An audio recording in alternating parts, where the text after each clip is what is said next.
Magic Brocade. Once upon a time, long ago in China, there lived an old widow with her 3 children, Fan, Yi, and Mei. The widow wove brocades which were famous for their beauty. With prints of flowers, birds, and animals, no one could match her brocades.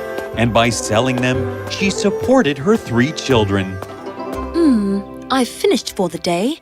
I'd better buy my groceries. She strolled around the market when a picture caught her eye. A painting of a white house surrounded by green fields and a lush garden. Plumed birds flew everywhere, and beside the house, a river. How beautiful this painting is. I think I'll buy it. She bought the painting and hurried home.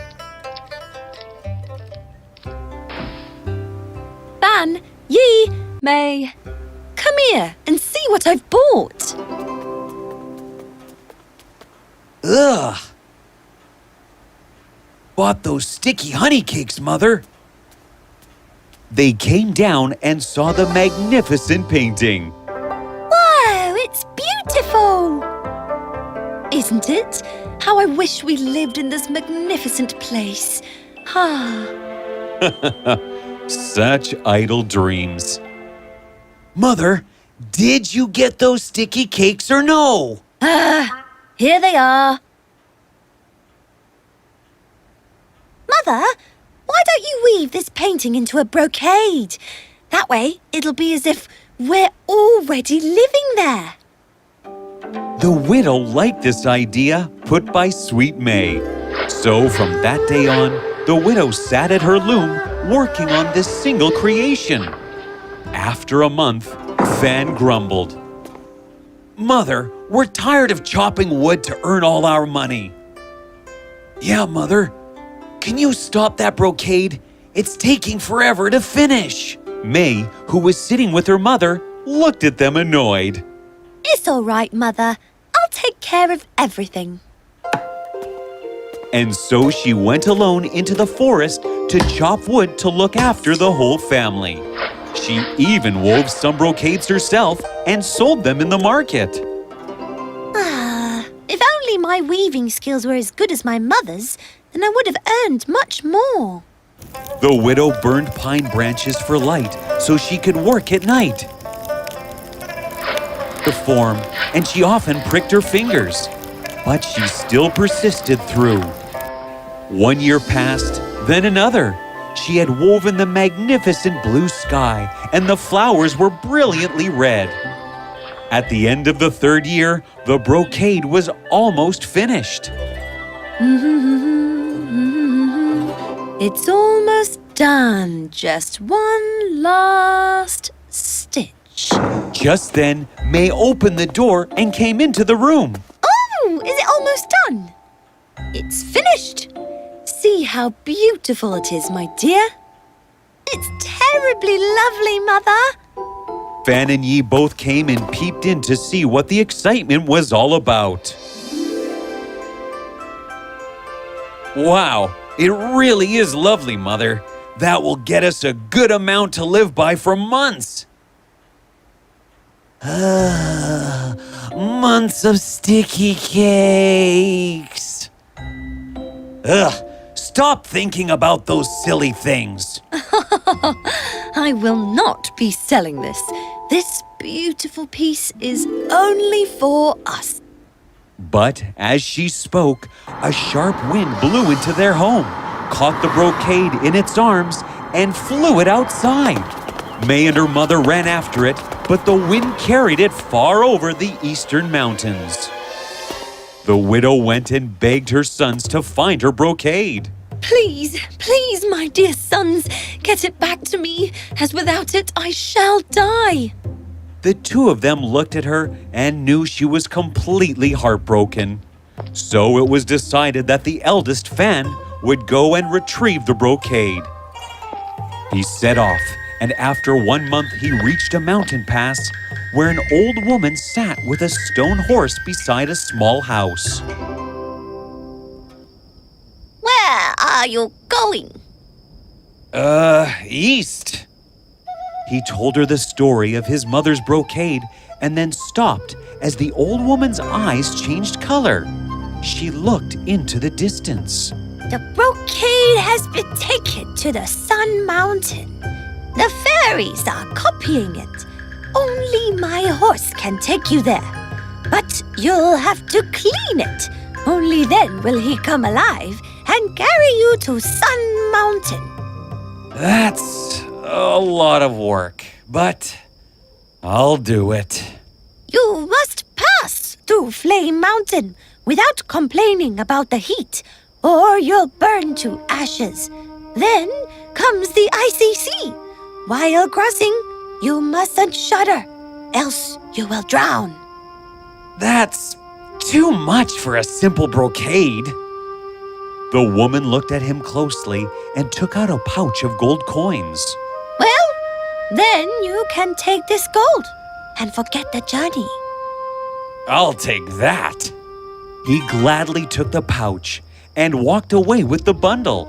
As he was traveling home, he began to think of the life he could live if he didn't share the wealth.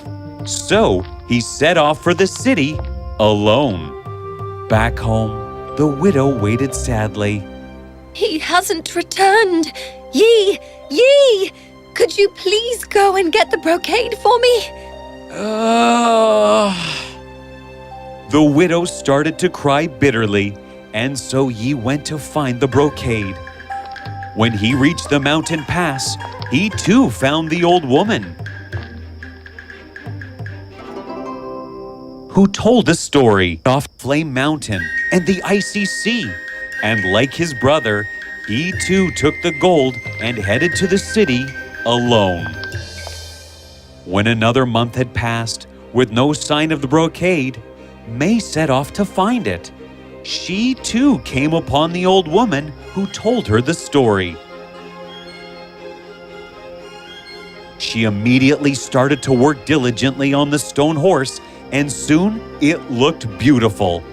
As she admired it, the horse suddenly kicked its heels and came alive. Now, up you get. You have a long way to go. And so, within moments, they were galloping fast towards the east. When they reached Flame Mountain, the fire engulfed May, but she raced through the raging heat without a single cry. And when she reached the sea, waves of ice crashed on shore. But May and the horse made their way across and never shuddered. On the far shore, she saw a golden palace atop Sun Mountain. Up she went, and inside found many beautiful fairies weaving copies of her mother's brocade. Excuse me, I have come here to take my mother's brocade back. May I have it? Oh, dear, no, you can't. But tonight, we will finish, and then you may take your mother's brocade back with you. The fairies fed her a delicious meal and gave her a comfortable bed. As dawn drew closer, one of the fairies looked at her brocade. It was not nearly as beautiful as the widow's. She decided she could not let that brocade go, and so embroidered a picture of herself in the widow's brocade. At dawn, May awoke and saw the brocade lying before her and the fairies gone. Clutching it, she rode off, crossing the icy sea and the mountain of fire, and reached the old woman. Come here, my beauty. You shall rest after that hard journey. She sprinkled some magic dust on the horse, and it turned to stone again. May thanked the old woman and walked home. When she saw May and the brocade, the widow rose from bed, immediately healed. Together, they carried the brocade outside to look at it in the sunlight.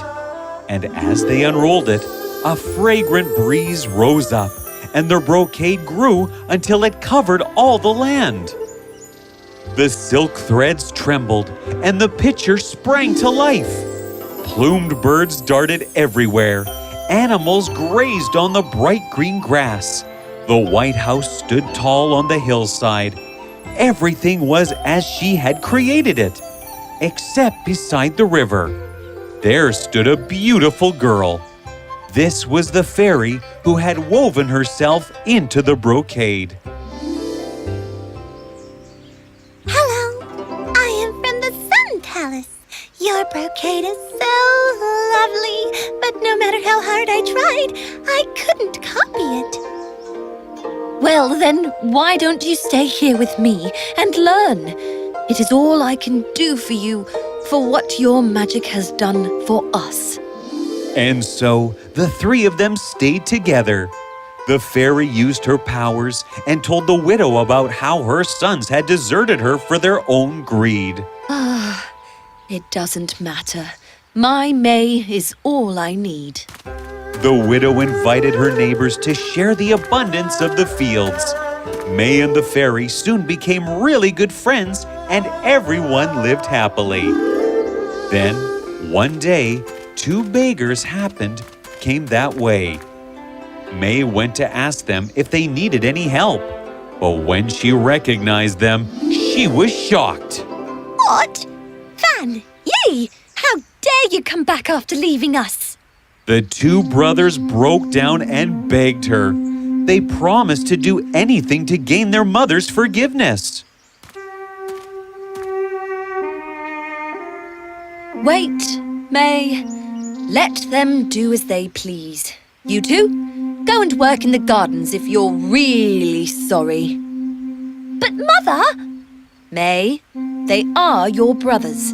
If they are really sorry, then they deserve forgiveness.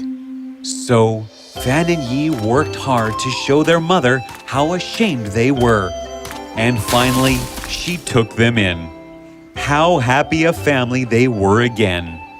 We must never forget the love and care another gives us, only to throw it away for greed. We must understand the effort taken and always give back whatever love is taken.